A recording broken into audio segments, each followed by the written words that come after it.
মাগুরায় ৮ বছরের শিশু আছিয়াকে ধর্ষণ ও হত্যা মামলায় আসামি হিটু শেখের ডেথ রেফারেন্স ও আপিলের উপর শুনানি শেষ হয়েছে।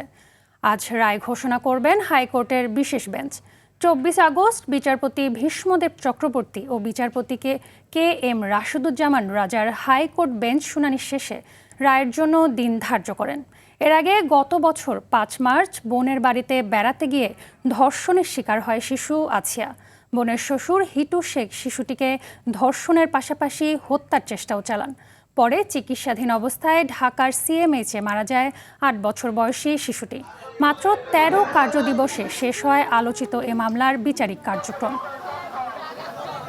শান্তি নেই তো।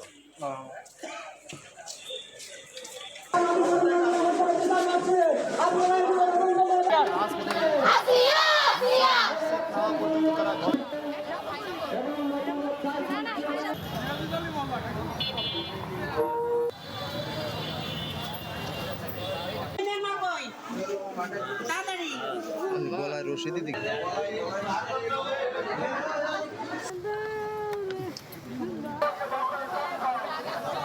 তো শান্তি নেই তো।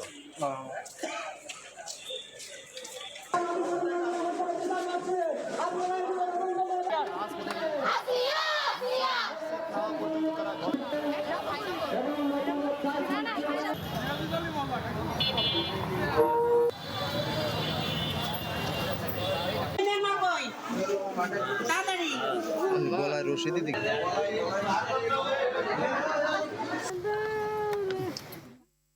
দর্শক, এ বিষয়ে আরও জানাতে হাইকোর্টে আছেন আমাদের সহকর্মী জিএম মাহমুদ। আমরা সরাসরি যুক্ত হচ্ছি তার সাথে। মাহমুদ, রায়ের সর্বশেষ কি তথ্য আছে আপনার কাছে, জানাবেন।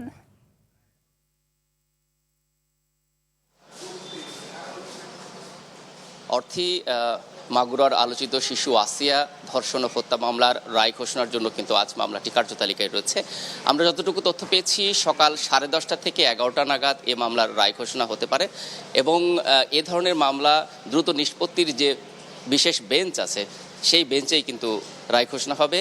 রায় ঘোষণাকে কেন্দ্র করে আমরা দেখেছি যে আদালত চত্বরে কিন্তু পর্যাপ্ত নিরাপত্তা রয়েছে এবং এজলাসও প্রস্তুত রয়েছে। আমরা এ ধরনের তথ্য কিন্তু পেয়েছি। আপনাকে জানিয়ে রাখি যে এ মামলায় কিন্তু মোট 4 জনকে আসামি করা হচ্ছিল।